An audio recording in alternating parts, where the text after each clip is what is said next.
call the Sweetwater County Board of County Commissioners meeting for Tuesday, July 16th, 2019 order. And for the record, we have 4 commissioners present. Commissioner Wendling has been excused for personal reasons. Constitutes a quorum in order to do business. So with that, join me in the pledge, please. I pledge allegiance to the flag of the United States of America and to the republic for which it stands, one nation, under God, indivisible, with liberty and justice for all. Thank you and welcome. Order of business is the approval of the agenda, and we're going to modify it a bit. Tab I will be pulled out for the request of Mr. Davis. So I'd entertain a motion to approve the modified agenda. Mr. Chairman, Commissioner. I would make a motion to approve the agenda as modified by removing tab I. We have a motion to approve. Do we have a second? Second. We have a second by Commissioner Smith. Any discussion? Hearing none, all those in favor of the motion indicate by saying aye. Aye. Any opposed? Motion passes unanimously. Next, we have the approval of the minutes for July 2nd and the 9th. We'll take July 2nd first. Commissioners have had a chance to review those. I have, Chairman, Mr. Chairman. And I would move that we approve the minutes from July 2nd. We have a motion to approve the July 2nd minutes. Do we have a second? Second. We have a second by Commissioner Smith. Any discussion? Hearing none, all those in favor of the motion indicate by saying aye. Aye. Any opposed? Motion passes unanimously. Next, we have approval of minutes for the July 9th meeting. Mr. Chairman, Commissioner Smith. I would move that we approve the minutes of July 9th as presented. We have a motion to approve. Do we have a second? Second. Second by Lauren. Any further discussion? Hearing none, all those in favor of the motion indicate by saying aye. Aye. Any opposed? Motion passes unanimously. Next, we have the acceptance of the bills, approval of county vouchers, warrants, approval of monthly reports, approval of bonds, approval of abates, rebates. Commissioners have had a chance to review those, and if so, what is your pleasure? Mr. Chairman, I would move that we approve the vouchers, the warrants, the abates, and the rebates as presented. We have a motion to approve by Commissioner Smith. Do we have a second? Second. Second, Commissioner Lloyd. Any further discussion? Hearing none, all those in favor of the motion indicate by saying aye. Aye. Any opposed? Motion passes unanimously. Next, we have a public hearing for planning and zoning reports. Growth management map, plan map, amendment, exhibit B from agricultural, commercial, Eric. Thank you, Mr. Chairman. So we'll try to make this pretty quick for you since we've already heard the zone map amendment a few months ago. So the first one is the property owned by Harmon and Dyer. It's 18.36 acres. It's commercially area located at the covered wagon off-ramp exit. That's the location. The current zoning is commercial. As far as infrastructure goes, it has water, sewer. Well, excuse me, it does not have sewer. It does have water there. Sweetwater County Fire, Green River Fire Department is responding agencies. Rocky Mountain Power, and it's Highway 374. So back in December 2018, the Board of County Commissioners and the Planning and Zoning Commission both voted to approve the zone map amendment from agricultural to commercial. For those who, this is the location, just so we know what is going on here. This is where the proposed Love's Truck Stop is wanting to go. This was agricultural, all this area, these 2 parcels. And then we have some properties located to the west that are still agriculture. And then this is a commercial area located to the east. We have a map that is called the existing and proposed land use patterns within the growth management area. This area and then the area for the future subdivision, which is located right here, is proposed for agricultural. This map was done back in 1997, and obviously things have changed since water's been brought in, so it's no longer, so we can see beyond agricultural uses in this area. Any areas that are in white are also proposed for agricultural use. as far as this map goes, and then you've got other areas. This is the Middle Baxter area that's, just for example, that is proposed for industrial zone, which is still zoned actually agriculture this time. What happened is Exhibit B was the proposed land use patterns, and then we have an Exhibit G where they actually changed the zoning of the parcels. So, what we're here to do today is to change this area from agricultural and the area where the future proposed residential subdivision, this one commercial, and then the other one to residential. Here's the posting. As you can see, it's undeveloped right now, this time. We go through the review criteria. Does it meet the comprehensive plan, proper topography, and it has all that, which the Planning and Zoning Commission did vote 4-0 to approve this, both the zone map amendment and this change. Staff does not foresee any adverse effects to this adjacent commercial zone district. So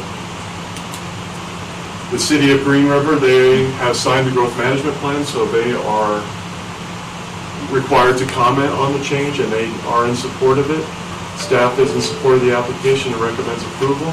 And again, on July 10th, the Planning and Zoning voted 4-0 to recommend approval. That's all I have, Mr. Chairman. Thanks, sir. Could we have some light, please? Let there be light, there's light. Any questions before we don't open this up for public comment, commissioners? Hearing none, we'll open this up for public comment. Are there any comments from the public relative to this issue? Are there any comments from the public relative to this issue?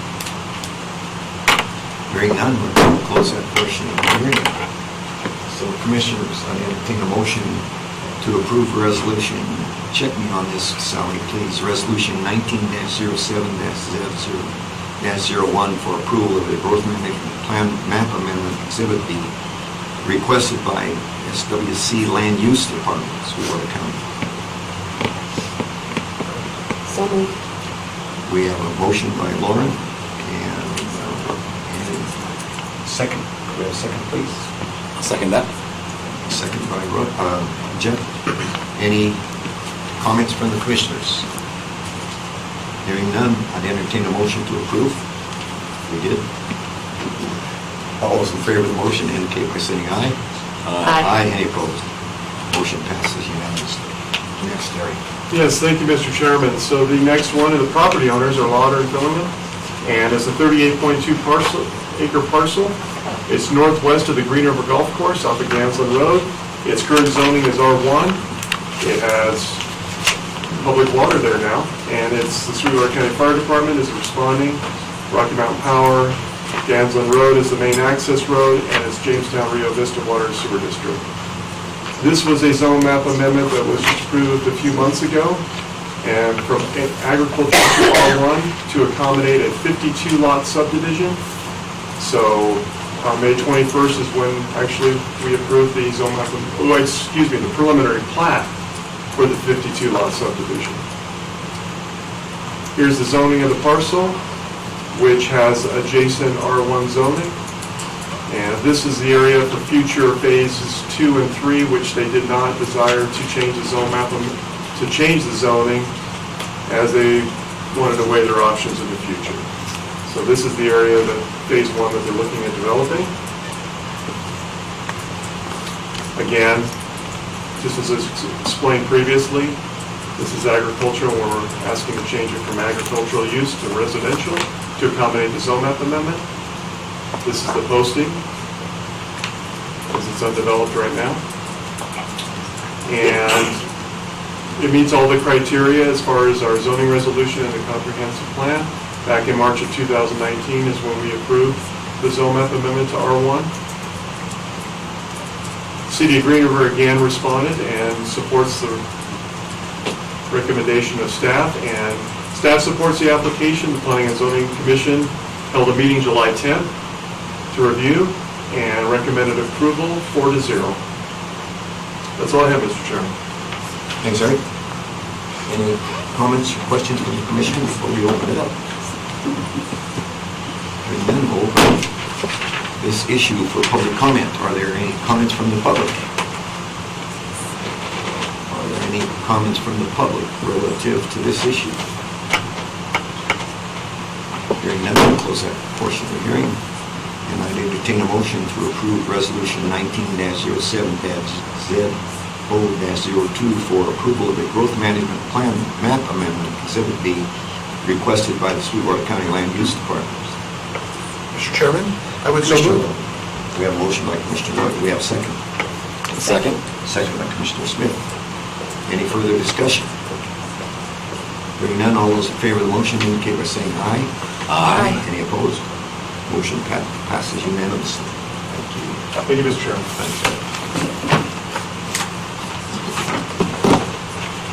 A minute to catch up on the signatures, please.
Next on our agenda, we have Commissioner comments and reports. You get the privilege of going first. Well, I'd like to say it's been a couple uneventful weeks, but it's been fairly busy, but very eventful. One of the first we'll start with the events complex. I had the honor and privilege yesterday, along with Chairman Johnson and Commissioner Shanefield, to meet at the ribbon cutting for the National High School Finals Rodeo and speak about the importance of that event in the community. And just some of the numbers that we were given that were really important, I think, to review. The estimated economic impact is over $8.4 million from the National High School Finals Rodeo. Just some other crazy numbers. 1,300 campsites are filled. Over 1,800 horses are currently at the events complex. Over 1,400 contestants. And most amazingly, I think one of the things we bring to Sweetwater County, talking to some of the rodeo officials, is our volunteer numbers. There are over 500 volunteers to make this event happen. And I personally believe if you go out to the events complex, it's the 8th largest city in the state of Wyoming right now by number of population. It's so busy. And there's also like 1,700 golf carts or some astronomical number, but it's amazing the impact that it has. I can also tell you my 11-year-old son Jacob and I had the pleasure of helping move contestants into campsites, and met some amazing people from across the country. So kudos out to the events complex and their staff and the volunteers for this event, because when we can find common ground between communities, great things happen. And I think this is a great example of something that really fits that bill. So just want to applaud everything they're doing out there. Also had the opportunity to go to a meeting last week on the 10th a workshop, or I think it was a workshop, between the city of Rock Springs and the events complex, and just go over issues regarding land use and the upcoming liquor permit that will be seen tonight. And one of the positives that came from that event was an agreement that the events complex and the city of Rock Springs would have a yearly meeting prior to each fair year to kind of be on the same board. And so I hope we can continue to stay on common ground and do what's important for the constituents of this community. And when I really start to think about the rodeo, it's not just the number of dollars we bring in, it's the notoriety that we bring into people in this community. Not very many events we do can bring in 1,400 contestants from not only the United States, but also Mexico, Canada, and Australia. So it's a major coup for this community, and so it's something we should take pride for and guard with our best securities. Outside of that, the events complex staff, just some kudos to them for just the outstanding work they've done for upgrades and work on the events complex. Also had a meeting with Southwood Counseling Services, and just continue to be enamored by the work they do and their leadership and their board. I did take a little bit of a beating, and I will talk to Ms. Berry when she's back with the 2%. When we did the 2% reduction of raises, one of the things I don't think we looked at was we give Southwest Counseling $700,000, and it was actually the smallest amount, and they have a $16 million operating budget, so very little of what we gave them really goes to raises, so it's something to look for in the future. But I think we worked through that fairly well as a group after a little bit of communication, but it was very good. And but I do really think that's kind of the major direction that we're going there. Juvenile probation, I was unable to attend it, but they did have a quarterly meeting last week, and I'll be meeting with with Karen here soon just to kind of update, but things seem to be going there. I had a board meeting for the county library system. Want to thank Jim Zimmerman and Gene Legursky for their help in a project with some landscaping issues that we're dealing with at White Mountain Library. And really, it's a great project to see a lot of departments come together to help a component unit to be successful. Otherwise, library numbers continue to just be astounding. I think that so far it was over, I can't remember the visit numbers, but it's just amazing what they're bringing in and the programming and what they're doing at the library. Also, I had a chance to meet with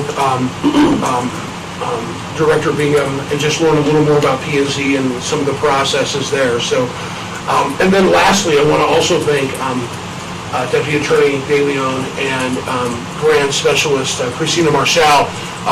As we kind of dealt with some issues last week, they were integral for historical and legal knowledge for me to be prepared for the meetings I had to be in and some of the places. So I just want to personally thank them for their assistance and efforts. So, Chairman Johnson, that's my report. Very good. Any questions? Next, so I'd like to follow up with what he was talking about with the events complex. That rodeo is the largest rodeo in the world. We've got it in Rock Springs, Wyoming. And it brings in over $8 million for the community, primarily Rock Springs. And it just, I'm very disappointed in the conflict that came up that's never happened before. It's never happened before. And we've stayed out of it. We've stayed out of the issue that's being discussed, and I understand it's supposed to be resolved, and I hope it gets resolved where both parties are happy with that. But when the people that are involved in putting that on, the staff, Larry and Lloyd and the staff, and all the volunteers that contribute to that, what a great community effort that is, and we appreciate that. The 44,000 people in Sweetwater County appreciate that. There are some people that don't support it, but I think those that truly don't understand the magnitude of what's coming off out there. And they're after it again. And for that to be jeopardized in any way would be a shame. Because it is a community effort. It's Sweetwater County's effort. And as you know, the governor the prior governor has been very, very supportive of that. Governor Gordon wasn't there this year. I don't quite understand why that is, but that's not my problem. But it's just a great event, and I like Larry and his staff to know how much we support him and his staff, and also all of those volunteers that contribute to that. It could not happen, just could not happen without the volunteers. We recognize that, and we publicly thank them for that. Next on my agenda here is the Public Works Department report. Gene does a very nice report on this. Not that Chuck didn't, but Chuck didn't have all the responsibility that Gene does, and Gene has done a great job with this report. I'll read it and then I'll circulate it. The facilities, the law library remodel, which is downstairs, the framing should be completed this week, fire sprinkler and HVAC installation next week. The courthouse boiler replacement, plans and specs are 95% complete. The project will bid next spring. The detention center generator facilities personnel met with the electrical engineer for a kickoff meeting, so everyone is on the same page for the design of that project. Road and Bridge, the 2019 dust control project. All roads that we apply mag chloride west of Green River are complete. The roads that we treat in the Rock Springs, Forest, and Warm Center areas will be completed by July 31st. Mag chloride is a dust control product that raises some concerns when it first hits the road, but it's, in the long run, I'm very familiar with it. Bridger Cole used it. It is the way to control dust. Right-of-way mowing. We are continuing to mow the right-of-ways around Rock Springs, and we will move on to Green River next week. Engineering. Patrick Draw Road. Project will complete by July 18th. The Reiner Road project is complete. See the attached pictures. And the Bitter Creek North Road project is complete. See attached pictures. The Yellowstone Road North Rehab project bidding documents are out to the contractors. We will have a mandatory pre-bid meeting on the 23rd. And I'll circulate these pictures. And I've been involved with engineering on roads in my career, and I'll tell you what, whoever's doing the blading on these roads, they really know what they're doing. It's a beautiful job that they're doing. I can't applaud them enough. It's not only Gene, but his staff is just doing a great job. On the 3rd, I met with the federal agencies, as I do every month. And the thing that continues to delay the Rock Springs RMP is direction and redirection that's coming out of Washington, D.C. And as a result of that, it tends to cause delay in that project. And it's a major one for southwestern Wyoming. And I'm not faulting the local BLM for that. It's just we've got a very change in direction that's coming out of Washington compared to what's happened in the past. And I'm not saying that's bad. I think a lot of that's very, very good. In the morning, I'll be in Cameron with the CF Coalition Local Governance meeting. There's some issues with Forest Service. Ashley, the director of Ashley, has been transferred up to Alaska. So there's going to be some redirection in that forest. Issues still continue to take place with the forest in the Wind River Range as far as logging and other issues like that. And the major issue that we have organized, Mark Cott and I have been working on, is the issues on Pine Mountain, Little Mountain, with some of the removal of dead trees on those two mountains. Next, I'd like to applaud Mark Cott, and he's here. I appreciate him being here. Mark has been approved by the governor for the Wyoming water development, and it's a big thing for Western Wyoming. It's a contribution from our representatives, Blake and John Freeman, and then the governor has recognized. We appreciate that very much. It's not only good for Western Wyoming, I think it's extremely good for Sweetwater County, and it's due to the career that Mark has had with not only the county, but he's worked for the contractor, the engineering firms in Sweetwater County, and he's just got a great career, and it's rewarding to see that the governor recognizes that and has appointed him to the water development. So I applaud you, Mark, for that.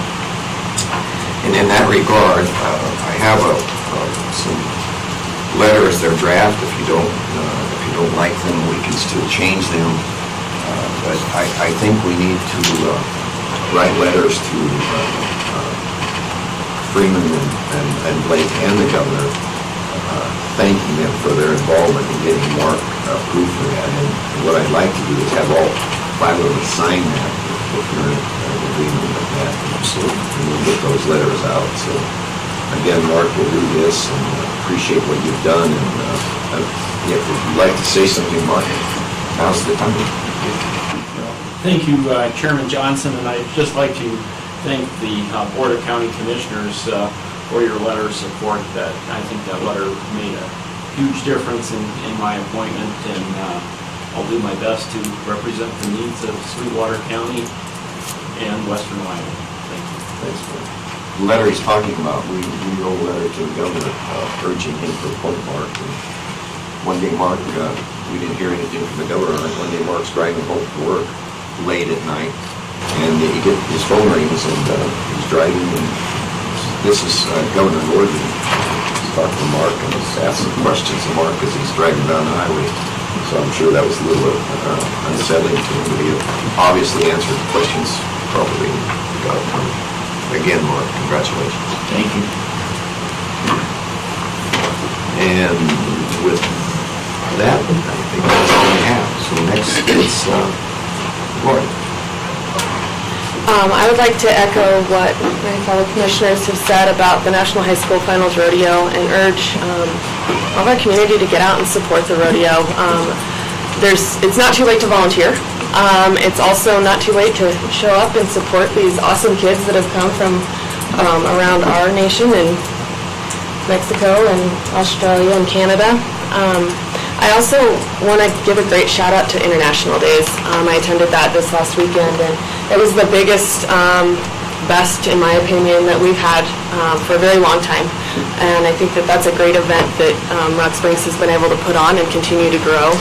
I also would like to urge all of us to get out and support. We have the fair, the rodeo, and the parade that are all coming up for our community, and I know that the events complex staff not only have worked very hard on getting the high school finals rodeo off, but they then have the fair and the rodeo coming up right afterwards. So that's always a great time to come out and support our 4-H kids and get families out there. They got great concerts that they work very hard to get brought out to entertain our community. So I have some upcoming meetings with Director Bingham and Christina.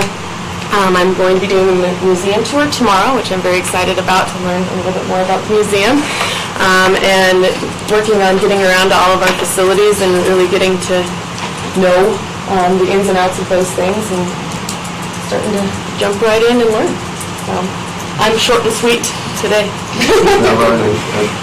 Last night we did a little talk there. I thought you did an excellent job. You're a veteran, you know what you're doing. So next we have Commissioner Smith. Probably even shorter and sweeter, but I don't know about sweeter. it'll be sweet because it's short. Also, yeah, shout out to the National High School Finals Rodeo. What a great event. The support the community gives to it. And it's okay if you try to go to Walmart and buy Gatorade, the cases are gone, water cases are gone. And that's okay, we're accustomed to it, so load up early. I have, the day after our last board meeting, I left on vacation, got my 4 kids and 3 grandkids all together, go to Moab, as we do every year, and spend a couple weeks there. So I missed a hospital board meeting, I missed an airport board meeting, I missed the Board of Equalization meeting, so, but we had a good time. Lots of hikes, lots of bike rides, and lots of time on the Razor, so I'm rested, relaxed, and ready for a nap. That's on the afternoon agenda. Perfect. Count me in. There's one, I know, I apologize. One other thing, I did want to make the board aware of, we have, the progress is being made with the ambulance service, and so our next meeting will be August 5th. We have the return report from our comments and the research that they have done, and so they'll be back with some recommendations for us of moving forward. So I would imagine that by our next meeting on the 6th, I'll have a little better word of direction we're going. excellent. That's all. Thank you. I overlooked one item that I should have brought to everyone's attention. Is Bonnie Berry has given me a report for the year-to-date budget for the entire year of the last budget. And when you review that, no one went over their budget. So it's everyone's below 100% on their budget, which is great. We have $4,631,000 cash carryover. So that's good news. Bonnie does a great job of reporting to us. We appreciate that. Next on our agenda, any further comments from the commissioners? Next on our agenda is county residents' concerns. We'll open that up for county residents' concerns. Are there any county residents' concerns? Are there any county residents' concerns?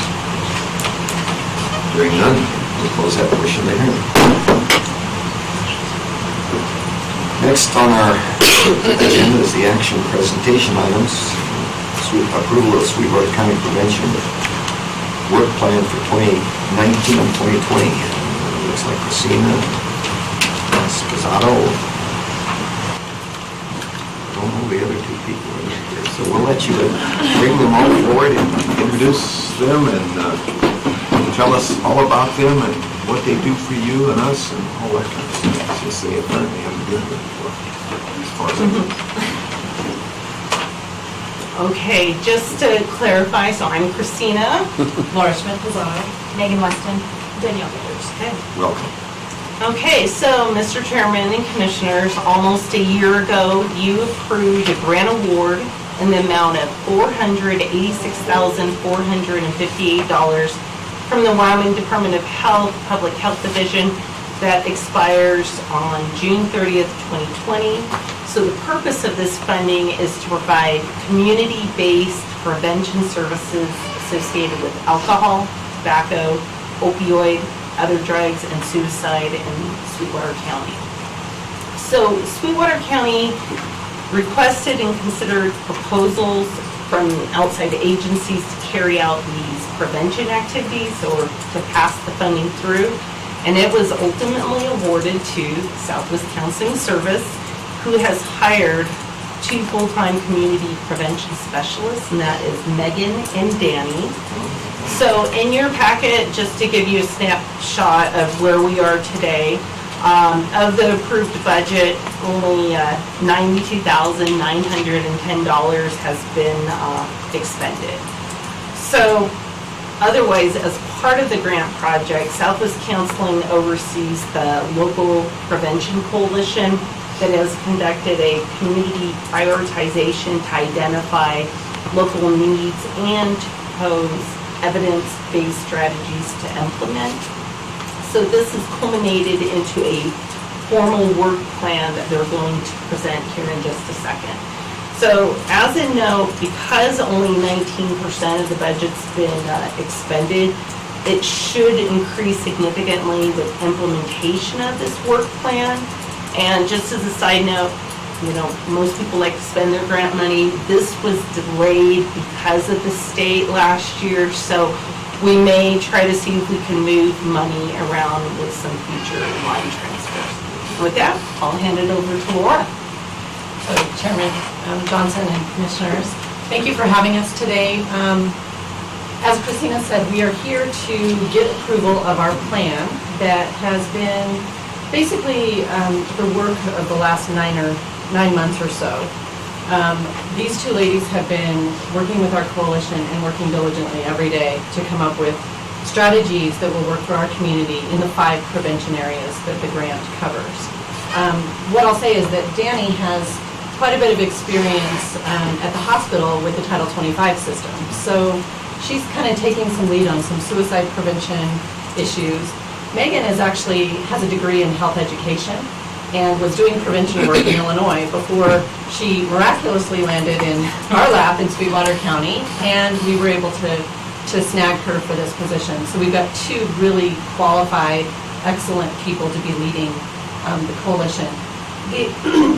The other thing that I'll say is that we had prevention up until 2012, as most of you will remember, and then it went to another organization statewide for those 6 years.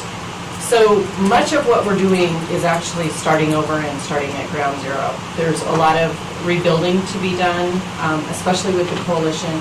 Most of the communities are really struggling. And what I'll say is that at the state level, they put in their plan, and most of the plans that were put in around the state had many revisions, many comments. Our plan had a minor revision that really did not even amount to anything. And the state people have said by far this is the best plan that's been out there. So I want to give kudos to the two of them and allow them to take the lead on explaining what the plan entails. Do you want to? They have, I think they have that. They do. Yes, so thank you for having us. So we just kind of put together a small portion of what our work plan is. Our work plan entails, it's about 94 pages long. So it's very in-depth, very detailed. We have to have, our action steps for each strategy area.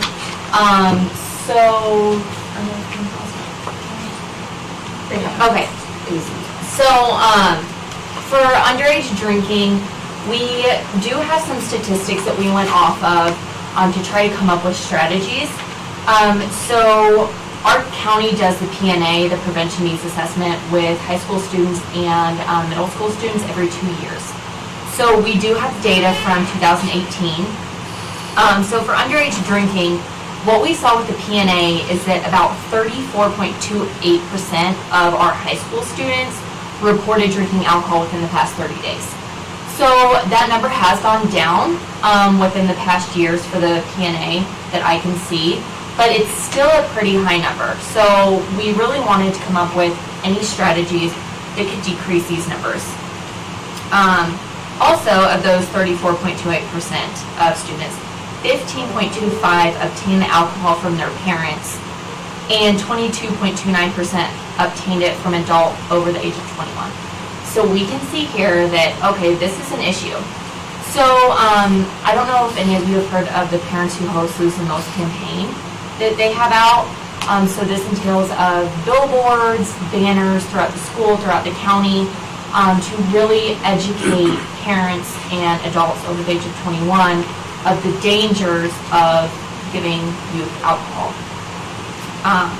Also, this is just another statistic, over 54% of high school students reported not talking to their parents about any alcohol, drugs, any of that kind of use as well. We have also purchased ID scanners, so we've purchased 15 for the whole county. So these ID scanners can be used for any events that have alcohol at them. So we have 5 that are going to be Rock Springs Police Department, 5 at Green River, and then 5 for the events complex as well. So these can be checked out.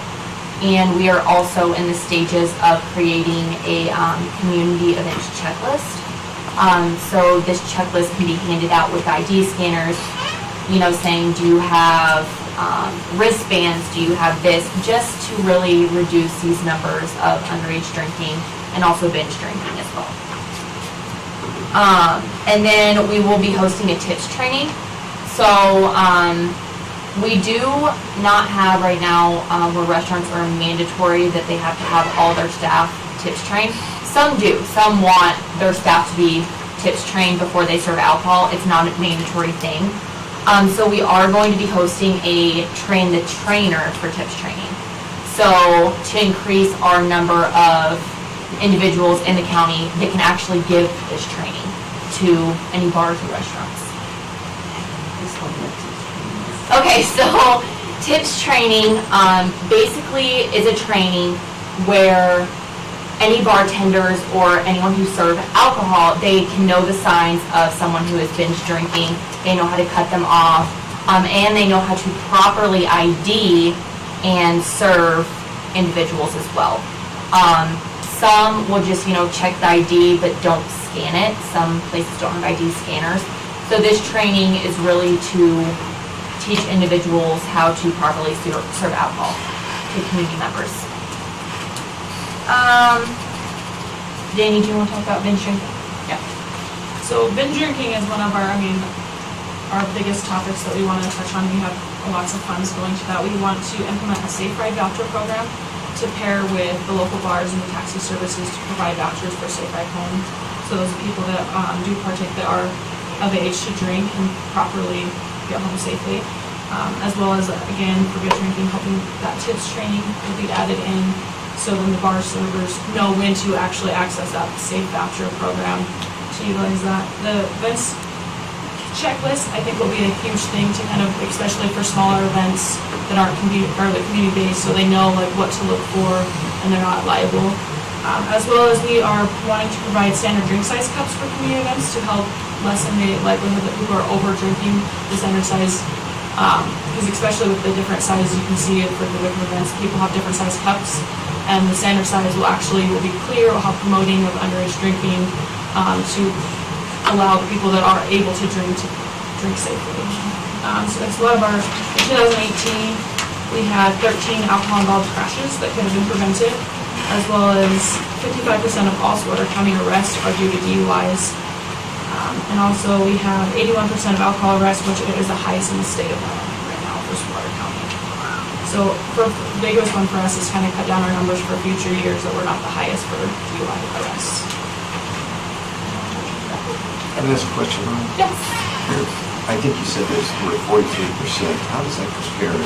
How do we compare with the state of Wyoming, if you know what I'm talking about? How does that compare to the For underage drinking. So we're, I don't know the exact statistic, but we are pretty high, we're higher than most states. And Wyoming is higher than most states for underage And drinking. we're probably the highest in Wyoming. We are not We the are not. highest. Fremont County is the highest. Really? So Commissioner Johnson. You're second. So one of the difficulties with prevention, so we want to brag about Sweetwater County as well. We're super excited about all of the stuff going on. We also have to admit that our statistics for these prevention measures, we are a leader in the wrong way in many of these prevention measures. Underage drinking is one of them, binge drinking is one of them. You're going to see that that's a theme that goes on and on. So we've got to, so my task to them is to hit this hard, hit it strong, and we're going to keep moving very, very rapidly and fast. So we do have tobacco as well as a topic area. So we all know that tobacco, the chewing tobacco is really high here, also smoking tobacco.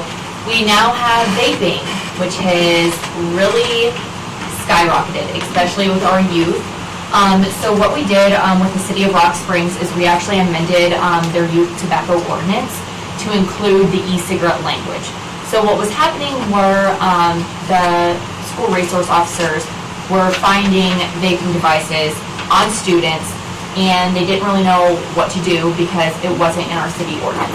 Nothing about e-cigarettes. So we did amend that. That April 1st is when that went into effect. We are also a Vaping Prevention Plus program. We're looking at getting that into the school. So really teaching the youth, it's for middle school and high school, about the dangers of e-cigarettes. I do have some data from the PNA on vaping, so they did add that within this past year to the PNA. So it says about 38.94% of high school students admitted to vaping within the past 30 days.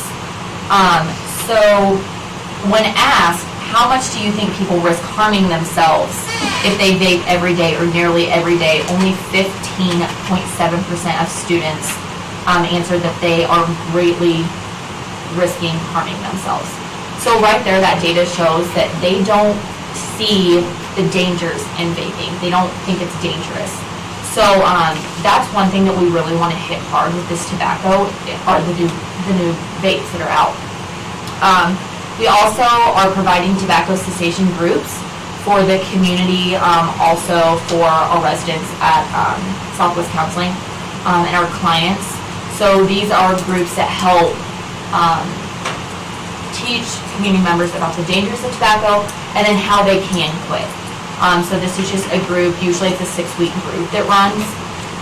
And then we have also ordered, which we got in last week, smoke-free and vape-free signs that can be put out throughout the community, throughout businesses. These were purchased with our funds, so they are going to be completely free to the community.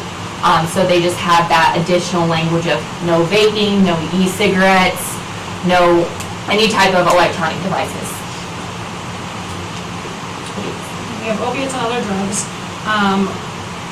As we know, with the opioid crisis coming up, we have a lot of strategies that we want to maintain. So a lot of our strategies we picked gearing towards that, how we can manage those already people in use. So we have the promotion of our Deterra bags, which are deactivation drugs. They can be given out, and then people actually can put the medication within these bags and then throw them away in the trash, so they're not harmful to our environment, and nobody can actually access the drugs, so they're inactivated. We also have a promotion of medication lock boxes to be given out at surgery centers at any point for high-risk people to lock up their medications so people don't have access to those. Also, as well as we have the Sweetwater County medication drop boxes. We added a recent new one at Southwest Counseling, so there's a third one in the county, so people can actually take and dispose of their medication properly. As well as just promoting those in general to the public because of our... Because right now we have, from 2019, we have 7 suspected overdoses deaths in Sweetwater County so far this year. And then moving on, we have suicide, which is one of our most priority topics that we want to hit on for prevention. As we all know, Sweetwater County ranks 4th in the state from 2017 data, but Wyoming ranks 3rd in the nation, which is extremely high. First, Wyoming alone, it's the 7th leading cause of death is suicide, and it's the 1st leading cause of death for ages of 15 to 24. As well as it costs our money, or as we know for like the Title 25, suicide is a big cost for Wyoming. It combines the lifetime medical and work costs. In 2010, we lost $155 million to that, as well as we have in 2017, we lost 26.5 deaths in Sweetwater County to suicide. And so with that, we've targeted a lot of suicide prevention trainings. We have mental health first aid training we're going to implement for community members, law enforcement, and school officials. We also have QPR training. I think we have 15 new instructors in Sweetwater County, as well as we are sending 2 officers and a clinician to CIT trainings, which is a crisis intervention training. In our hopes to actually develop a crisis intervention team for Sweetwater County, providing free gun locks to businesses and other people to lock up their guns, as well as we want to start giving out suicide bereavement packets to families who have lost members of their family or loved ones to suicide, as well as putting out education to people that have come into the scene through the hospital on kind of the warning signs of suicide and how to work and getting resources for help for suicide.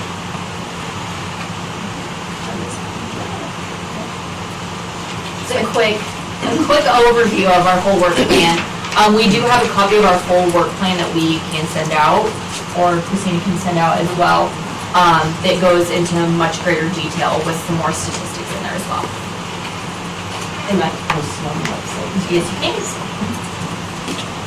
Nice work. I applaud you for what you're doing, especially when you see what's going on in our high schools. When I was in high school, I thought it was bad when I was in high school. Unfortunately, I was on the bad side. I did taste it on occasion when I was in high school. And it's just gotten out of hand. The percentage of the kids that are involved with something that could ruin their lives is just appalling. So I applaud you for what you're doing for the community in Southwest Counseling. Obviously, when we lost that back, like, I think it went to Jackson at that time, you recall Went where to that, Douglas, was it Douglas? yes. That was unfortunate, too. We knew it should have stayed there, and we tried, but it didn't. So keep up the good work, and thank you very much for what you do. So, Mr. Chairman, this is an action item, so they do. I knew, I was just checking. See what- Okay. Just see whether you were paying attention, it's you and Sally. So I entertain a motion to approve the Sweetwater County Prevention Work Plan for 2019-2020. That's so moved. Got a motion by Commissioner Boyd, do we have a second? A second. Second by Lauren. Any further discussion? Hearing none, all those in favor of the motion indicate by saying aye. Aye. Any opposed? Motion passes unanimously. Thank you again. Thank you. Thank you. Thank you very much. Yep.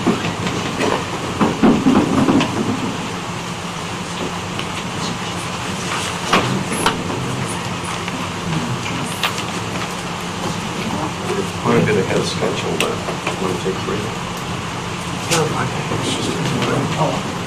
Okay, we'll take about a 10-minute break.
agenda is tab D, approval of the amended resolution 19-07-GR-01 for submission of an abandoned mine lands public facility grant application that replaces 19-07-GR-01.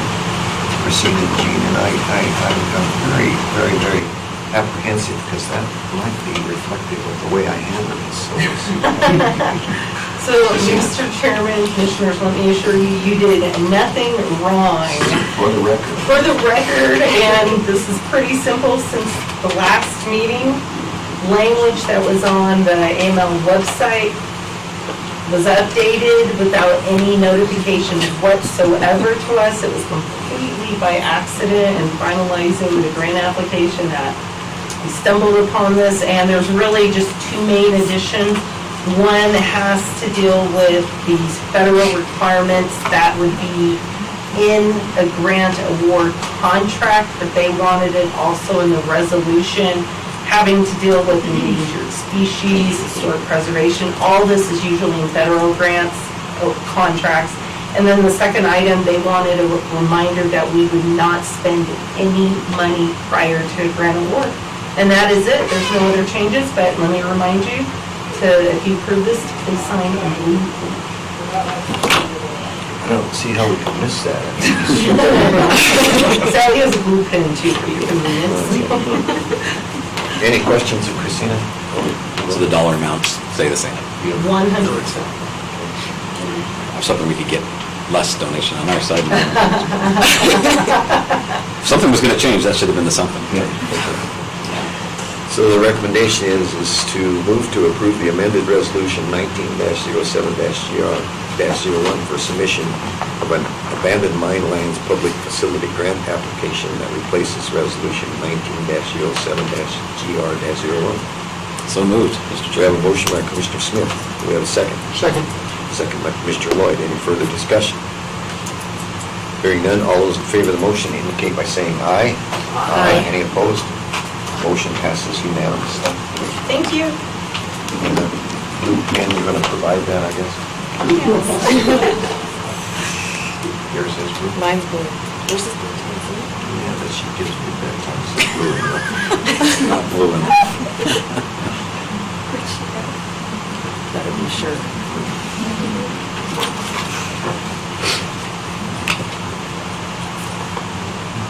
It's a nice pen. Keep it. It's not going back. Is that a, probably won't come back, Lord. You got one? You got one too, right? It's all yours. That one's blue. All right, next we have a request approval of resolution to move the Parks and Rec function under the management of the Facilities Division of the Public Works Department of Sweetwater County, and your assistant is not here. Do we need? I think so. Pretty straightforward. Okay, go ahead, Chief. Basically what this is the resolution to, like you said, move everything underneath the Public Works Department that we talked about last month, or last meeting, just to make sure that it is in resolution form, that everybody knows that. And it spells out everything basically in the resolution, how we're gonna do it. We've had a couple meetings to, get stuff around. Rob just brought up some stuff, I don't know if Rob wants to talk about it, one minor hiccup that might occur just with the credit card vending machine out there to buy stuff. There might be a little bit of a delay in providing services because of how we have to switch stuff over. Did I get that, Craig? Yes. Other than that, there isn't anything. We're cleaning up stuff and going forward to make the transition smooth and possible for everybody. All the employees have been through, training over here and everything, and we've got them switched over to Munis and executive time, so. Financially, all the accounts and the signings that Chris has done, is that all? We're still working on that. Still working on that. Yeah, So this doesn't, we're close. we can do this and that doesn't affect? Yes. Is that true? This basically gives us the okay to move the money over and do all that kind of stuff. Any other questions for the commission? I have one. I understand that there was an issue with Marty. Has that been resolved as far as purchasing? Yeah, we're still working on that one a little bit, because it's a matter, as I understand it, if it's the correct one that we're thinking of, is they have a couple credit cards that we're just trying to merge into our account and issue new ones, so there isn't any overlap or anything like that. That was the issue. Yeah, So we're just working with, Marty's working with the credit card companies to get that resolved. The more I think about this, I think this is really a good move. I think we're going to get I gotta be careful how I say this, a better product for a lower cost. And I think that's the way we should do things. And I applaud those that have brought this forward and moved it. So I appreciate that. Any other questions? Chris, is everything you said true? Yeah, pretty much. Just a lot of little headaches that we'll work through them, hopefully by the end of July. That's making sure. With that, I'd entertain a motion to approve resolution number 19-07-CC-01, a resolution moving the Parks and Recreation function under the Management of Facilities Division of the Public Works Department of Sweetwater County. So moved. Motion by Mr. Sean, no. Almost. Close. That's why I haven't said it. I knew I could blow it. It's a good first effort. Anger brand I could have handled. She had to marry somebody who's got another difficult name. Many years ago. The first one. Commissioner Smith will second. Any further comment or questions? Hearing none, all those in favor of the motion indicate by saying aye. Aye. Any opposed? Motion passes unanimously. Thanks, Gene. Next, we have still Gene. They didn't provide any originals, so. Yeah, we better get Gary up for this, please. I sent Gary an email, but I'll run down. Gary. Cindy's.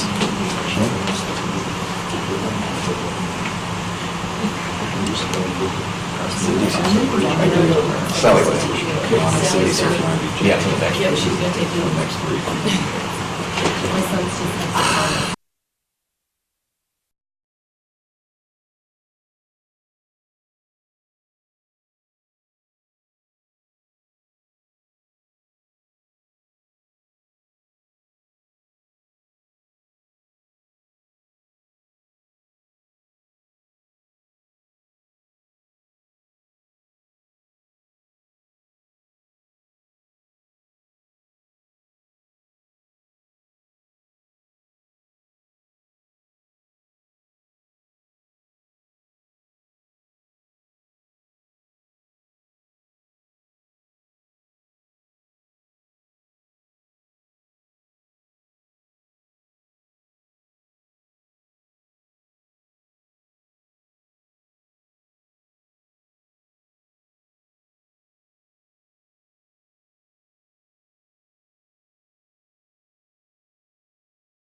Facilities Custodial Department.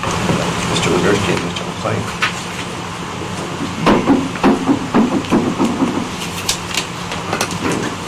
Mr. Chairman, County Commissioners, had a recent resignation in the custodial department, and employee with some health issues that didn't allow them to continue performing that work. And Mr. Legursky and Ms. Bailey requested restaffing this position at the current level. The only cost issue was just potential health insurance differences for the employee, and the cost summary is included in the packets for this position. Any questions? I'll make a comment. When you walk into the courthouse here, they do an outstanding job with that. I don't know who does that. But I pass that, I know this, still going to pass that on to do it for us. I told them thanks this morning when they were out there working on it. It looks good. They do a great job with that. So you've heard the request, Commissioners, what's your pleasure?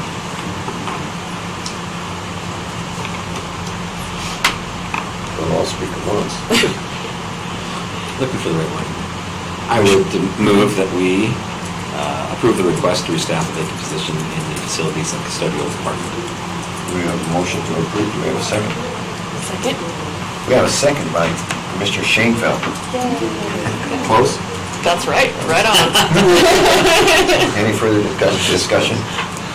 Hearing none, all those in favor of the motion indicate by saying aye. Aye. Any opposed? Motion passes unanimously. Next, we have a request to restaff the vacancy in the detention center. And the sheriff's not here. Gary, do we need the sheriff's? I don't believe so, Mr. Chairman. Okay? Mr. Chairman, County Commissioners, we had have a vacancy, a recent vacancy in the detention center.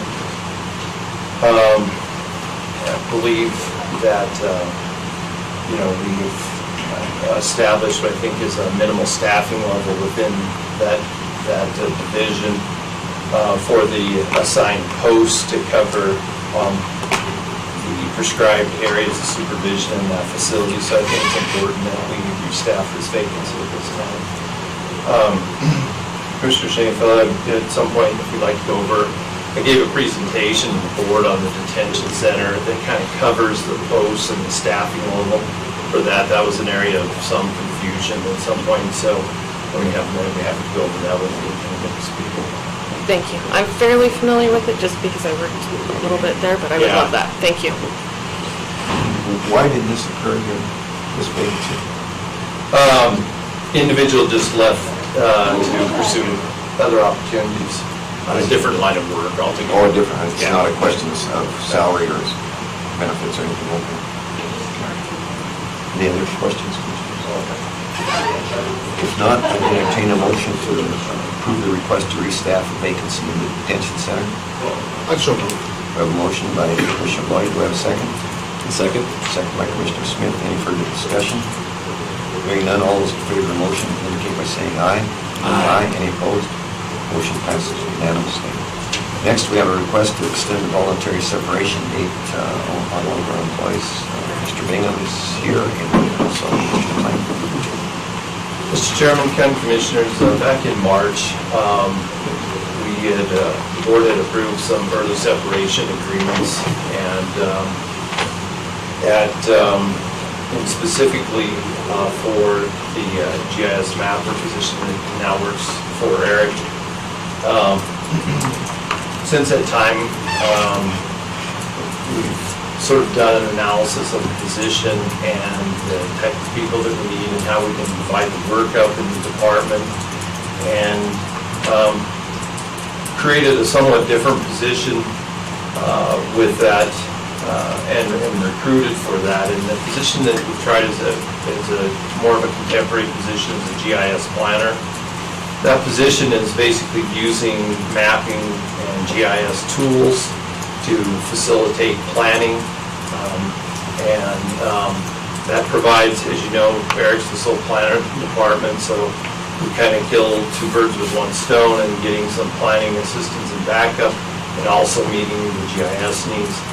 I know Commissioner Johnson are working on the mule deer migration project and some of those other things. GIS was the primary tool to look at those things, and especially many of the planning projects that are now coming forth, like Gateway West and many others. That's an increasingly important tool. One of the difficulties we found in recruiting for this position was that others are seeing the same thing. There are just recently, meaning in the last few years, actual GIS programs and degrees. And what we're seeing is you will have 20 vacancies and maybe 5 or 10 people out there with that background, especially if you want experience. So I was showing Eric some positions that we're looking at recently. I think like a position with YDOT, I think we've been up there like 4 months. Position in Taylorsville, Utah, couple months for these types of things. So we've got some leads. We're probably never going to have a lot of candidates. We're pretty confident that we can get that filled this month. It's important, I think, for the continuity of operations that we get this person on board with the incumbent in the position with enough time so that the there's a continuity of operations, because the GIS stuff is used not only within the department, but also within the assessor's office and other offices within the county. And so we'd like at least a week or two for them to get up to speed. And as such, we're requesting to amend her original agreement, which was to leave employment August 1st to August 31st, to allow us to get somebody on board and allow time for some training and orientation to that new thing. So if the board's amenable to that, I'll provide John with the amendment to that agreement to that effect. And so we're requesting permission to amend the agreement and authorize the chairman to sign. I have a comment on that. Yeah. I'm very, very aware of how difficult this position is going to be to fill. And I urge HR, if you can identify somebody for this position, that you do not lose them if you find a quality candidate, because they're even locally, this position is in demand. And just for the board's edification, we had advertised in the Rocky Mountain region through WildPass, which is a planning network. Western Planner. The reality is the private sector and the public sector both are increasingly in demand for these positions, and there's just not that many people out right now. So if you have any kids that are looking for a great opportunity, this is a good opportunity. You're starting to see degree programs and academic curriculum more and more, but when you need somebody who has some experience in this, it's almost impossible, because unless somebody just happened to grow up with it, and those folks are in high demand. So we do have some leads, and I'm confident that we'll get a quality person for it. It's just taking a little longer than we thought. Is the 31st long enough? Is that going to be enough time? For Jeannie, because Jeannie Fisher's the one that has signed the voluntary separation, she does not want to go beyond August 31st. So no matter whether you've replaced it. She's got plans in September, and she would like to bring her back, maybe, let's say we don't fill it, and bring her as a contract employee. That's an option we could do in the future, but for right now, she doesn't want, we're going to keep her as long as we can, and she's thankfully agreed to help us out. So. That's your limiting factor, no matter your hiring process. Okay.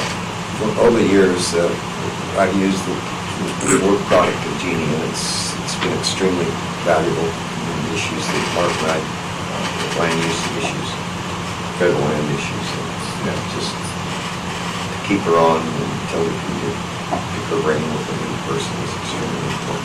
And I would say that in the event that this isn't long enough, I'd still urge you to talk to Jeannie in the eventuality that something you still interact with her. So with that, I entertain a motion to approve the request to extend the VSP for Jeannie Fisher from August 1st to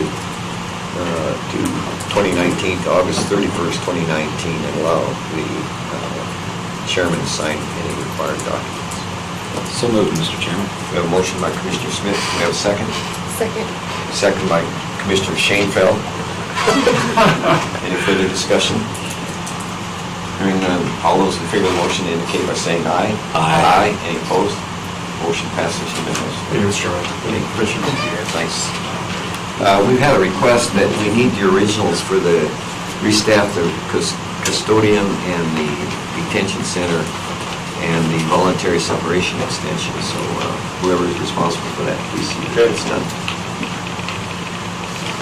Next, we have, we're skipping over tab I, that's been pulled, so at tab J, we've got approval of a catering permit for KR Distributing doing business as Kelly's Hitching Post for Rodeo Fest at Kelly's Hitching Post from July 17th through the 20th, 2019 at 1900 Yellowstone Road, Rock Springs, Wyoming parking lot. Cindy, you gonna handle that? Sure. All right, Gary's getting his ducks in a row. Good morning, Chairman Johnson, Commissioners. The clerk's office had a request for approval of the catering permit, as Chairman Johnson said, for Care Distributing, which does business as Kelly's Convenience Stores, to host a, what do they call it, a 4-day event from using their parking lot called the Rodeo Fest. So you have that in front of you. Anything you can add on this? I know that Mr. Richards was planning on being here a little early so he could answer questions. However, when they requested it is to host just a malt beverage, to have people work, because I question, you're in a parking lot, you're going to are you driving, but there's a direct pathway for them to be able to get beer. I don't know what else is going on out there since. The pathway is from Kelly's to where? He said they could walk. To the high school rodeo grounds? It's it's in their convenience store, so I guess it's adjacent to the. Yeah, it's adjacent, but I'm familiar with it. I don't remember there being a pathway. Yeah, he said they could walk, because I I just think we're asked the talking more the question. proximity more than anything. Yeah, I think that obviously he's trying to capitalize with what's going on here. Anybody have any concern? They can wait for Kelly or Island. I did talk to Mr. Richards about it, and his concept was the kids each night have a contestant rodeo, so he thought it would be really cool to put something on that would be for the parents. And we was looking at having music and food trucks over there as an opportunity for them to socialize and network in the evenings after the rodeo event was his intention. Well, that's right, because they have the nightly kid party. Right, they have the contestant dance. I'm trying to remember my conversation with him about it, so that's what they're doing. They don't let those kids into the tent. I know that. They keep the kids out. Right, and there's no, I don't know what else is going on the fairgrounds tonight when the kids are out there, so this is off the fairgrounds at the Kelly's, to keep it separate. Again, Lauren, you have a question? Do you know if they've done tips training? I'm guessing this is something that he would... I don't know if they've done that for their convenience stores or not, I can't answer that. That would be my one concern, is that there's so many kids right there. Well, that's what I'm thinking, is that the kids are out on the fairgrounds. This is totally separate from them to keep them away from it. Yeah, there's some distance in it. Yeah. Again, I'll ask, anybody have any concerns? They have not done this before. No, I believe this is a new event. Seems like it's innocuous. Can we add a suggestion of ensuring that they have the scanners that are available for IDs? Suggested? Yes. Not a bad suggestion. They're available. Well, whoever wants to make the motion to approve it can say that. I think we can move forward with this. Well, then I would move that we approve the catering permit as requested from KR Distributing, with the suggestion that they utilize the ID scanners that are available through the events complex or the police department. Does that do it? Yeah, that's good. We have a motion, do we have a second? Second. Second by Commissioner Lloyd. Any further discussion? Hearing none, all those in favor of the motion indicate by saying aye. Aye. Any opposed? Motion passes He unanimously. just plucked it. Am I late? We just proved Yeah, it. you're early. You're early, but we're a little early. We had any questions? Yeah, we did have a question, but we passed it anyway, but we can rescind it if we get the wrong answer. I don't know. Go ahead, Lawrence, you're the one who had the suggestion. Are you guys tips trained? Many of my people are. I'm not currently trained, but I was a tips trainer. We will have an electronic ID checker on place. We will ID and ban all adults. Kids will be welcome there. It's going to be music, food trucks, but like the fair, we're going to ID every adult with a band on them. So most of the servers are going to be me, my employees who do the same. Perfect, thank you. Yeah. So that, I think the motion was okay when we passed it, so. It passed. With that suggestion, which you you apparently are covered for. Next, under tab K, we have approval of 24-hour malt beverage permit for Sweetwater County Fair Board doing business at Sweetwater County Events Complex from July 30th, 2019 to August 3rd, 2019, 5 days for the Wyoming Big Show at Sweetwater County Fair. Okay, so we had a request from Sweetwater County Fair Board, doing business at Sweetwater Events Complex, to obtain a malt beverage permit for the 5 days mentioned. They have previously, or continue to get a permit from the city of Rock Springs, but after some conversations, we're concerned that they hadn't, because half the fairgrounds is, county property, half is city. They want to keep themselves covered and not have any issues with malt beverage permits. So this is in addition to their city permits. Yeah, I understand the issue. I don't think it's 50/50. I think that the percentage that the city is very, very minor. Very. So, whatever I think where the alcohol is served is city property, so. Absolutely. I think that's correct, but there could be not some, but we don't want to. Right, I'm The just request is giving here, the it's request. a valid request, I think it's important that we do this. And I know they submitted a letter in the packet explaining why they were looking to do both. Any other questions? Okay, I'd entertain a motion to approve the application for a 24-hour malt beverage catering from the Sweetwater County Fair Board. So moved. A motion by Commissioner Schoenfeld. I would second and authorize the chairman to sign. And is that what you said, Schoenfeld? I did not, but I will amend my motion to include you. Allow the commissioner to sign said documents. And that's your second to that? Second. Any further discussion? Hearing none, all those in favor of the motion indicate by saying aye. Aye. Any opposed? Motion passes unanimously. Thank you. And now I think we are going to have to wait because we run out of presenters. Devin's here. No, you want to go ahead with Devin? Okay, we can do that. Why wait? Yeah, we're waiting. Devin. We'll take the Tab M Commercial Terminal Modernization Project. Devin will take. Good morning, Mr. Chairman, Commissioners. Wanted to get in front of you guys to give you an update, number one, on where we're at with the commercial terminal project, the modernization project that has been oh so popular for the last year. We, once again, with the partnership of this commission and the Rock Springs City Council, were able to undertake some design work that we are nearly finishing up, the conceptual renderings and conceptual design and the budget estimates. Prior to that, we had completed a terminal area plan, which was a study and reevaluation of, when you think about the airport, you think about where all the buildings are up at the airport, that's the terminal area. Not just this commercial terminal, but general aviation, and that whole area is called the terminal area. So the FAA and YDOT partnered with us to do a study of that and make sure that whatever we do with the terminal makes sense for the whole plan. So that was phase one. Phase two was moving into a terminal feasibility study, which we also completed as part of that, to determine what it is that we should have or shouldn't have for a terminal in comparing existing facilities.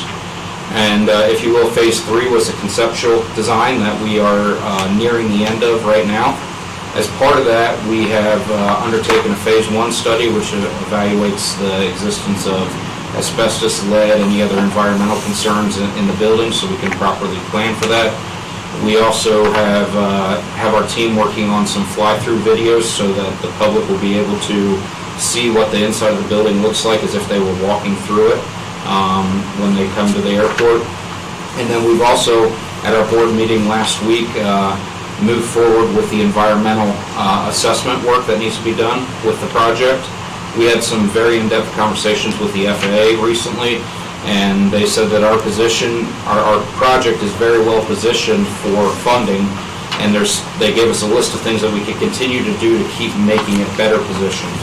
And the next thing and the most important thing on that list was to get a categorical exclusion. So in the environmental assessment world, for those of you that are unfamiliar, you have an EIS, environmental impact study, you have an environmental impact statement, you have an EA, environmental assessment, or if the land has already been disturbed and there is no historical significance and no wildlife significance or other environmental significance, you get a categorical exclusion. Basically, fill out a long form and prove to the FAA that there is no environmental hazards or historical hazards or anything like that associated with the project.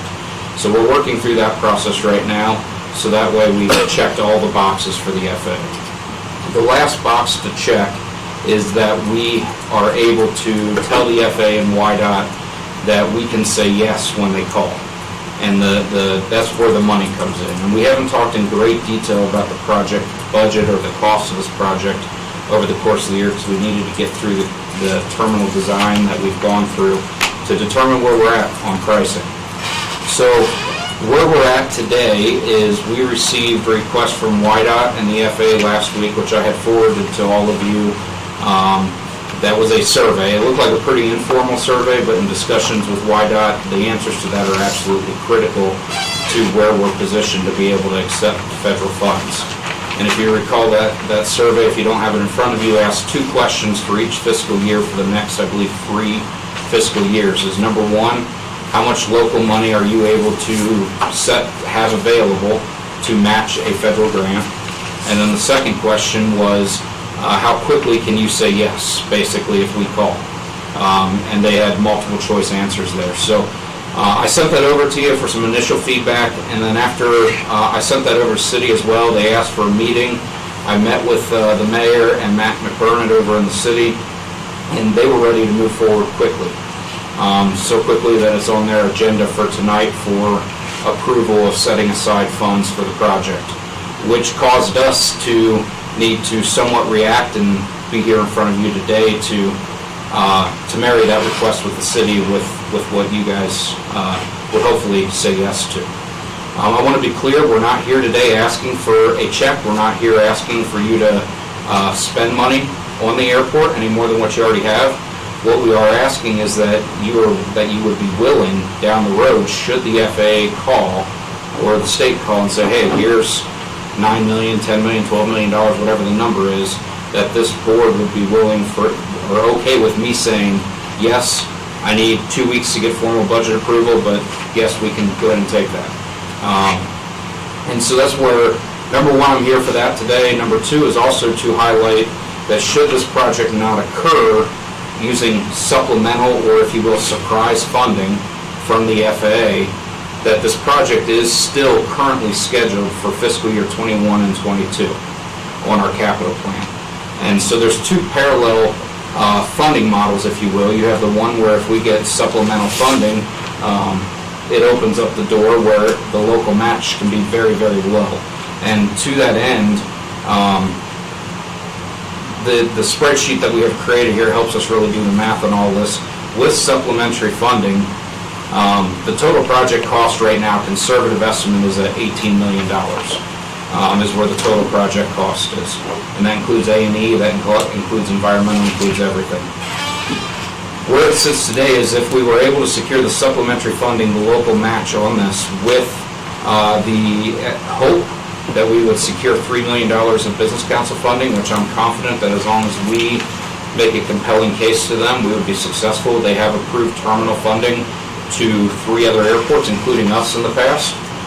This also includes $3 million of WYDOT funding, and then some of our entitlement funding. Every year the FAA guarantees us $1 million based on our number of passengers. So we would use a couple years of our entitlement as well.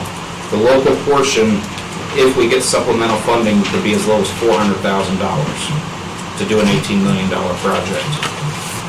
Now with that, this commission has already approved $133,333 towards the conceptual design. Our design as it sits today is sitting at about a 71% eligibility. So they take the square footage of the building and determine how much of it is federally eligible. And right now, as we sit with the design, it's at 71%. So what that means to you guys is that you get credit towards the $400,000 of $94,666 because you've already expended it, and it's towards an eligible cost. So of the $400,000 local match under this scenario, and splitting it 2/3, 1/3 under the current funding model for the city and the county, it drops your local portion that would need to be come up with if there was discretionary funding to $172,000 is what would be left to make this project happen. The cities would be at about $86,000, and the reason for that is they had contributed $66,667, and they have a credit of $47,334. So that's the one model. That's what I'm here to discuss today because that's more imminent, it's more urgent. That survey was due yesterday, back to the FA and YDOT. However, I asked them for an extension of that till tomorrow so that I could have this discussion with you today and with City Council tonight to make sure that I answered in a way that you all were comfortable with. So that's that model. If we were not lucky enough to be selected for the supplemental discretionary funds, and this project doesn't happen until when it's regularly scheduled for 21 and 22, we have heard indications from the FA that they are willing to give us regular discretionary money towards the project, but not at the same level. It would be a reduced amount, and they've given us indications of being about a $5 million range. When you look at the model with that, it jumps the local portion on this project to $5 million out of the $18 million. So it gets much, much more expensive. And the reason I bring this model up is because I think it's never too late, or never too early to have this discussion so we can all put our collective minds together and figure out if this project continues, and it does happen, which is sorely needed, how do we come up with $5 million locally to make an $18 million project happen? And so that's another part of this conversation, is making sure we're being completely transparent with you all and with the public, that there's two parallel tracks here, depending what the FAA does on their funding, and that will dictate what happens to us locally to make this project happen. You'll see in my letter, I've had preliminary discussions with the mayor and Matt McBurnett about the idea that should a 6-penny ballot initiative happen in 2020, learning what the process is for us to possibly be one of those projects. I wasn't here last time that process was done, so I'm learning on the fly. And our board has given me direction to proceed down that path in conjunction with the county and the cities and figuring out what we got to do to make it happen. We know it has to go to the voters, we know it has to go before you guys, we know that there's a lot of steps to that, but we want to make sure we're not getting into the game too late in case there's not supplemental funding available from the FA. So that's a ton of information that I think I just threw at you. I hope it made sense, and if it didn't, please throw all the questions you have back at me, or if it did make sense, still throw questions at me. I just want to be able to position ourselves that if we get that call from the FAA, that we can say yes, because they won't wait around. They'll just move to the next project on the list. There was 2,700 projects requested across the country. The first round of funding, 127 of them were funded, and they're continuing down that list. There's $500 million available today. There will be another $500 million available shortly that's being approved by Congress as we speak. It's already passed out of the House, and our industry lobbyists are hearing confidently that it will make it through the Senate and get the president's signature as well. So there's also another $3 billion that's been authorized, just not appropriated yet. So that's going through that process over the next couple of years. So there's still chances as these projects, the 127 project came off the list, our project moved up 127 spots. Where we're at on that list, I don't know because they won't tell us. But our project keeps moving up every time they're able to fund these projects. So I think that the thing we need to do is separate the ones we're not willing to discuss at this point in time. And so I'll start that. I said, there's no way that I'm going to make a commitment to the commissioner $5 million sometime in the future. So as far as I'm concerned, we don't even talk about that. Understood. The hurdles we've got to get over is if it goes to a 6 penny, you still have to be represented by one of the entities. That probably isn't a problem, but that doesn't mean that that it's gonna get approved. And a lot of them do not get approved. So would be premature for us to make, in my opinion, make a judgment on that. So, and can we get rid of that and move on to that? Yep. Well, and Mr. Chairman, if I can, I'm not here asking for a commitment on that. I just wanted to make sure. Well, it sounded like you were. No, I'm asking for the commitment of that 172. What I'm here today is also to make sure that I'm saying it out loud to all of you in a public meeting so that if it comes up 6 months from now, it comes up a year from now, it's not a surprise. That's my concern about your whole presentation to us, because what you're asking for us to do is to make a commitment here verbally to you that'll come back sometime, and relative to the primary one that you need, is obviously it's going to be a motion here to approve that tentatively on some condition.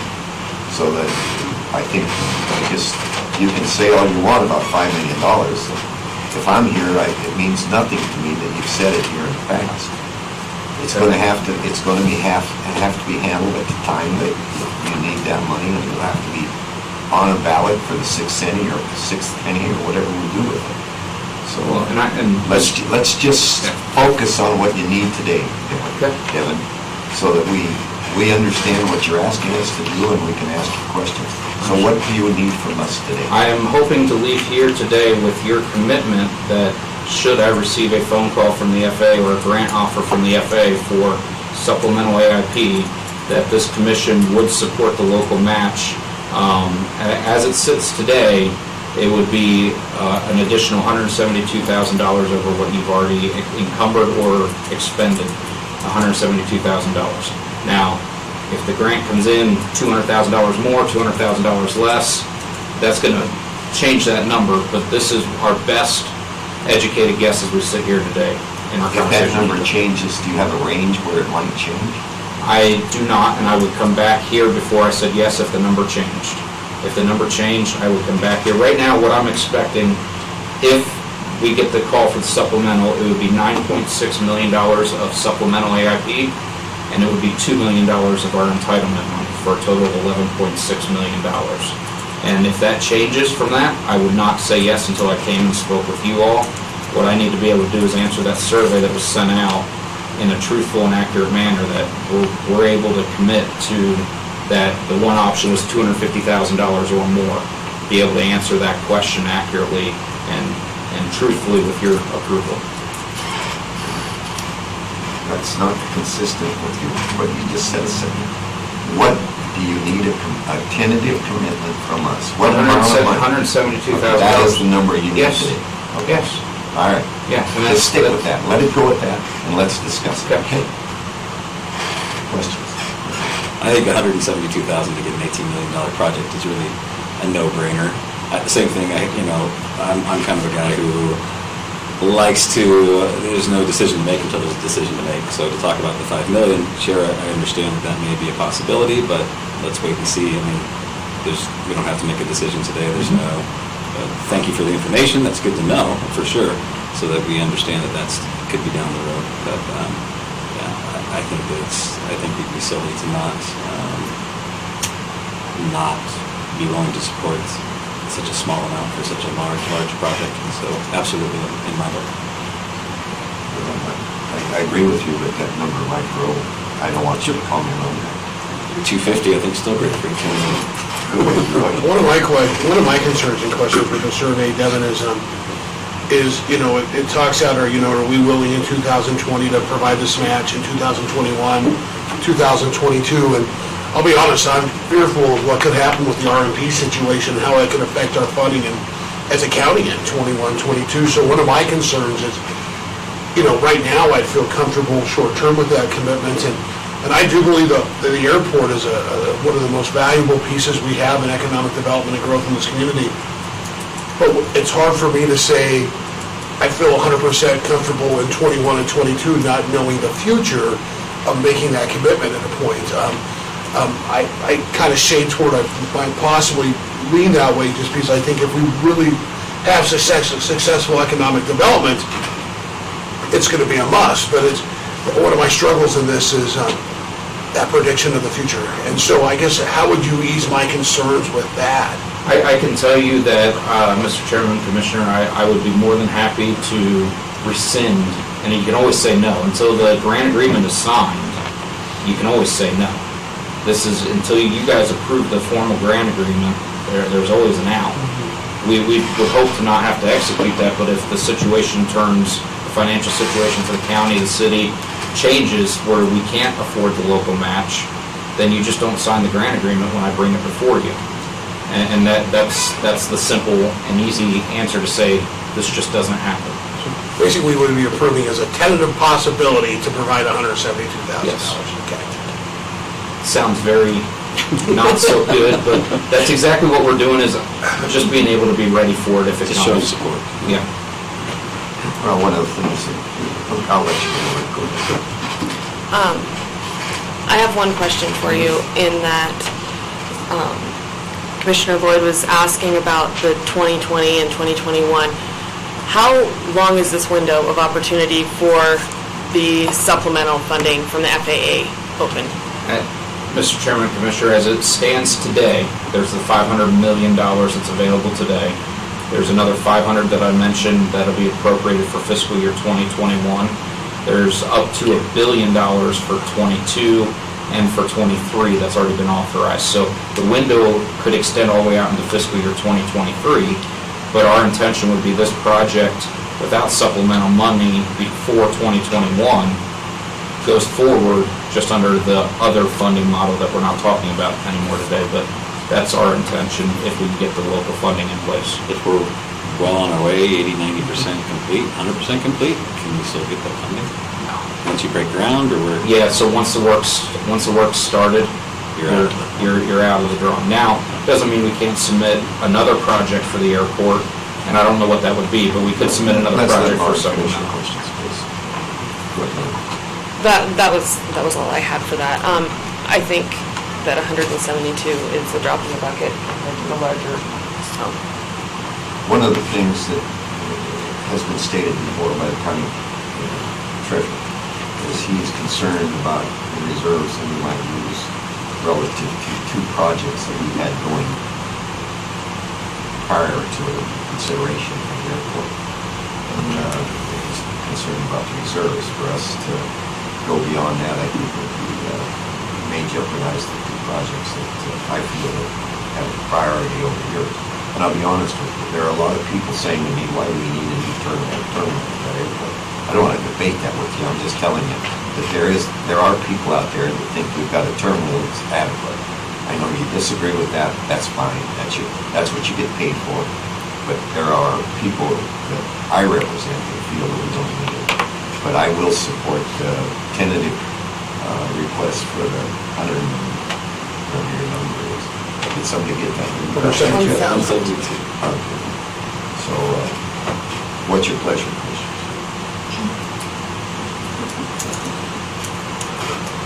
Mr. Smith? I would move that we support the possibility of an expenditure of $172,000 roughly to match to be able to accept the grant money if it is presented to us. That was really junky. I will second that. We have a motion by Commissioner Smith, and a second by Commissioner Shanefield. And any further discussion? Hearing none, all those in favor of the motion indicate by saying aye. Aye. Any opposed? Motion passes unanimously. Thank you Thanks, very Devin. much. Thank you. Thank you.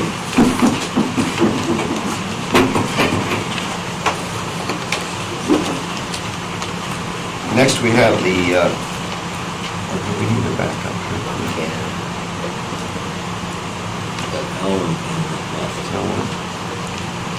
Yeah, I think we're okay, right?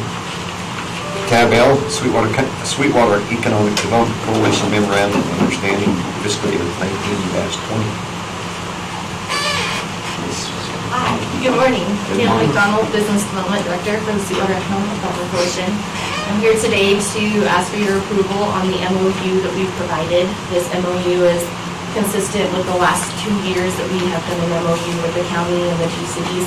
The only thing that has changed is the dollar amount this year, which my understanding is had no problems going through the budget request process. And I just am here today to just answer any questions on the MOU, and if there's concerns with the MOU, and just kind of get your feel for how that was addressed and put together. Is this the same as it's been in the past? Yes, Other than that everything's 30,000? consistent, yes. The only thing is just the dollar value. And I just need signatures when you make the decision. Who's your liaison? Doc. What do you think, Doc? Go with that. He's silent on this. No objection. We'll make him make the motion. Yeah, we've already approved the amount, so Yeah. I just make the comment. that From my own personal standpoint, and I think there's some apprehension from both the cities also relative to where this is going. I've voiced mine. So I think the onus is on you to show some benefit for this over the next year, because I'll still be here next budget year at least. And I won't support it if there's not some progress with it. So I suggest that you do report back to us, maybe quarterly or something, and tell us what you're doing with funding that we're doing, is in the best interest of the board. Of course, and that is one of the objectives on that MOU, is that we will give quarterly updates, and then anything in the process that requires, your oversight to it. And we've also put together a timeline for the board. I've already been in conversations with Commissioner Schoenfeld and Devin as well, and Eric Bingham. So we are looking at getting that board starting up right after everything settles in the summer. And we're going to start hitting the ground running and start moving forward. So I appreciate your appointments to that. I think those are some great additions. I'm glad you reminded me, we got a problem with that. Oh, okay. Marty he's a representative of the city of Green River, so he cannot represent both of us. Okay. So we're gonna have to come up, he was an alternative appointment, so we need to come up with a new one. So would you take care of that and find out Yes. who you can do that? And I think your recommendations and Todd Redmond also would be a great idea as well. Todd's been a great partner with SEDC through Enterprise and a few other Wyoming Business Council leads that we've used Dominion Energy with. So I think he would be a great addition as well if you consider him. Well, that's knowledge pieces. Great. Sift through that, because I was pointed out to me that he's a great guy, but he can't do everything. Yeah, I did hear that And you he's did supposed to get be asked here for your today. I tour. thought he was gonna be here today. Any other comments, Robert? So I just want to make sure I got that. Marty's not available to be on that board? No, he's on the Green River Board. He's one of their appointments. So, And we need an alternative on ours. Okay. We need to get somebody else, yeah. which I don't think. Okay, any other questions about the memorandum? If there are none, I'd entertain a motion to approve the requested memorandum of understanding from SEDC for fiscal year 19-20. So moved. A motion by Commissioner Smith, do we have a second? Second. Second by Commissioner Lloyd, any further discussion? Hearing none, all those in favor of the motion indicate by saying aye. Aye. Any opposed? Motion passes unanimously. Well, we did forget one thing, and authorize the chairman to sign. Let's have another motion, and just to authorize the chairman to sign the memorandum of understanding. So moved. A motion by Commissioner Smith, and authorize chairman to sign this document. Do I have a second? Second. Second by Commissioner Lloyd. Any further discussion? Hearing none, all those in favor of the motion indicate by saying aye. Aye. Any opposed? Motion passes unanimously. I shall sign it.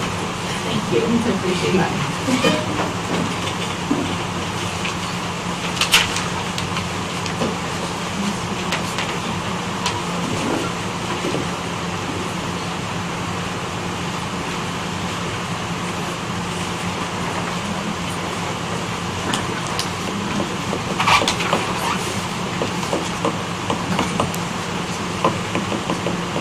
Next, we have the amended resolution to provide income necessary to finance the budget. Bonnie Berry. Have a hand. Good morning, Chairman and Commissioners. We have to have a public hearing for this, and it was advertised for 11 o'clock. John, would it be appropriate to have it early, or should we wait? We could put it off till then. This is too important for us to have a problem. If you want, we can discuss it before we have a public hearing. We can discuss what has changed. Would you like to do that? Yes, let's do that. Okay. You have the cash carryover exact figure now, I assume now. I emailed that to you. Did you get my Is the email? 4,000,006, correct? Yes. Yes, it was actually my prediction for, because when I run my estimate, I just base it on the departments and the revenues, assuming that all of the outside agencies will collect all their money and that the grants will pretty much zero out, because we usually collect in grants. We usually under-collect revenue in grants and underspend, but it's usually about the same amount, because only a small portion of the grants is made up of grant match. So usually the revenues and the expenditures for the grants are pretty close, so I don't take that into consideration when I run my estimate, and then I also don't take into consideration the outside agencies when I run that estimate. So for the figures that I ran my estimate, I was actually within $10,000. Oh, come on. And then it was, I know, I was impressed. But it was, we had a lot of money in grants, and that's a timing issue. So that just means we either over-collected some revenue that we hadn't expended yet, or we expended some money maybe in the previous fiscal year that we collected the revenue in the next. So that's an issue. But that number is correct. After I included the grants and then also the outside agencies, we had quite a bit of cash carryover from the outside agencies as well too. Guardian ad litem had over $100,000 of cash carryover, and there were some other pieces here. So, yes. Okay, on to, I'll just explain why we're doing this. We have never amended a budget resolution in the 8 years I've been doing this. And this is something that is different for me. What we have to do is we have to amend the budget resolution and redo the public hearing that we had in June because of the rec board change. So when we did that, the rec board was allocated a portion of the 12 mills that we received, and it's actually in here. And with us moving them to be a department, I actually had to amend this whole thing because we had to amend. And that took funds out, so how much what was the impact of that? So I'll go through it page by page. On the first page, if you look down, there's a line, about the 1, 2, 3, 4, fifth line down, it says Facilities, Parks and Rec. So what we've done is we've added them as a department to the general fund. So they are now a department, and their budget is in salaries and benefits, operating and capital. And these are the same amounts that were in their request. So that's the change to page 1, and obviously the totals have changed as well. There were no changes on page 2, that's just the outside agencies. On the third page, the general fund, the general county, that first line on the third page, went up by the amount that is now the rec board in the general fund, that amount went up. And then the amount that was budgeted for the recreation fund went down. There was also another line added, if you look down towards the bottom where it says Parks and Recreation. So there's $99,650 in there. What happened is the Parks and Rec budget, the request, was not fully funded. If you recall, Commissioner Wendling had mentioned that they had a large amount of cash on hand. And so they were provided what they had received the year before rather than their increased request. But Commissioner Wendling had said just spend the rest out of your huge cash on hand. So what I have done here is I have put that amount that was not included in their included in the approved request, that was included in their request just in here. So there's a difference of $99,650. And that will be set up as a separate fund in our system. So what we're doing is we're actually going to transfer the cash. They have over $500,000 in cash in the Parks and Rec bank account, so that's going to be transferred to the county. General fund? It's going to be transferred, it's going to be actually in a separate fund within our system, so that money can be specifically used for Parks and Rec. Okay. So that's how it's set up. And that's why there's a separate line item down here, it's Parks and Rec. So I will set up it'll be set up as a separate fund in our system. in the financial statements, it'll be included in the general fund, but it'll be set up as a separate fund in our system just so we can track it and make sure, because that money was allocated in the past for Parks and Rec. So we're gonna make sure that gets spent for Parks and Rec. So those are the changes to that page. The total stays the same once I just shifted those amounts around.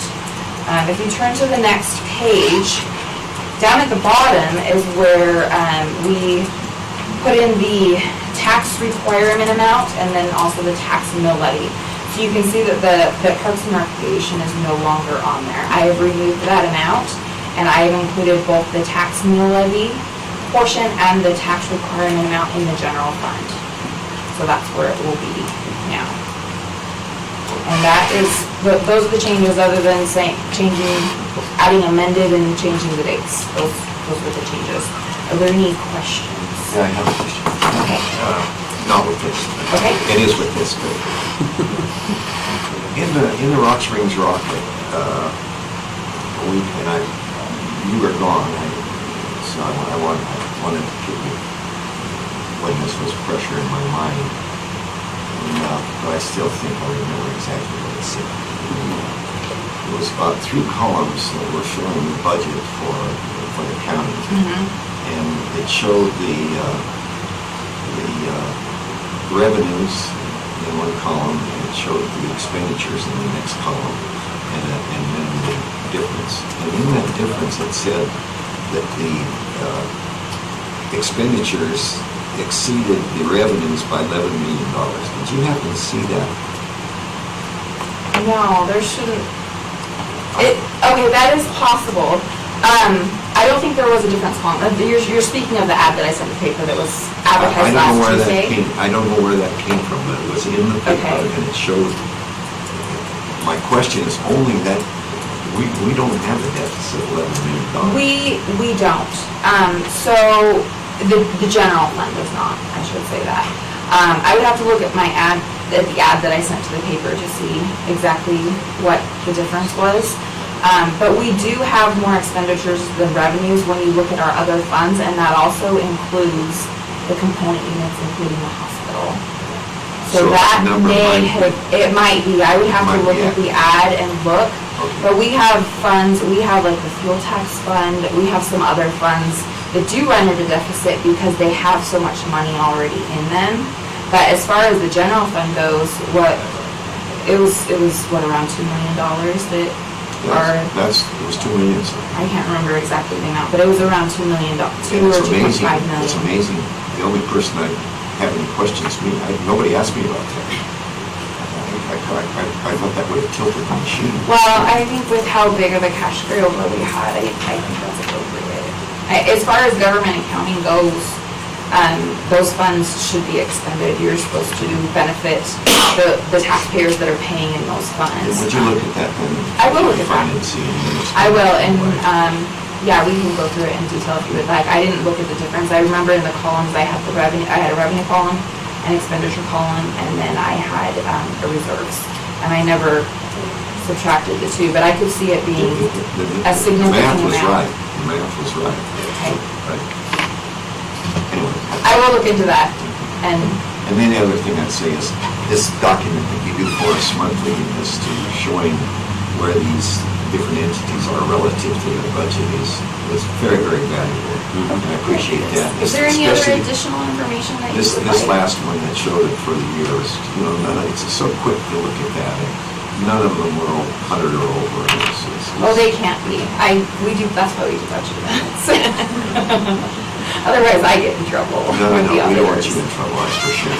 Shortly behind you, we're going to be in trouble. We don't want to share sales or anything like that. You do a great job on it. Well, thank you. And if there ever is any other budget information you would like, just let me know, and I would be happy to get that information to you. Any other questions? What we'll do is we'll just take a break until 11 o'clock. All right?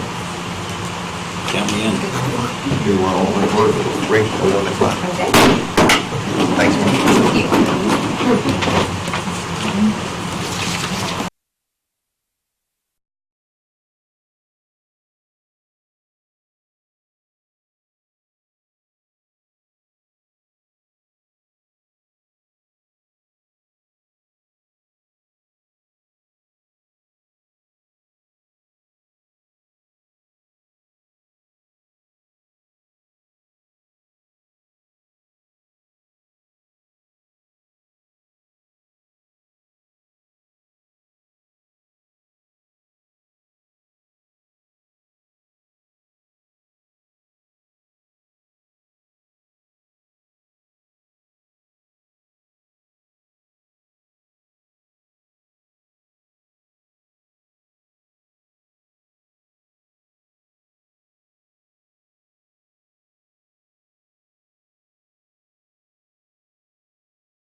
meeting back to order, and for the record, we're on tab N, it's 11:02, and we have an amended resolution to provide income necessary to finance the budget for, it doesn't say, just to finance the budget, current budget.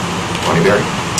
Okay, so yes, this is an amended resolution to provide income necessary to finance the budget. This is for fiscal year 2020, so the year that began July 1st and ends June 30th of 2020. We are doing this, we're having a public hearing, but the reason we are doing this is because, just to let everyone know from the public, it has been determined that the rec board is no longer going to be a component unit, and they will be a department within the county. So the changes to this are, and the reason we have to amend the whole resolution is because they are provided an allocation of the 12 mills that the county gets. So the main change, what kind of has driven all of this, is removing the small portion of the 12 mills that the rec board, a component unit, has received in the original budget resolution, to move that into the general county fund, because now they are going to be a department for this fiscal year, beginning this fiscal year, and from now on, and the rec board will be dissolved.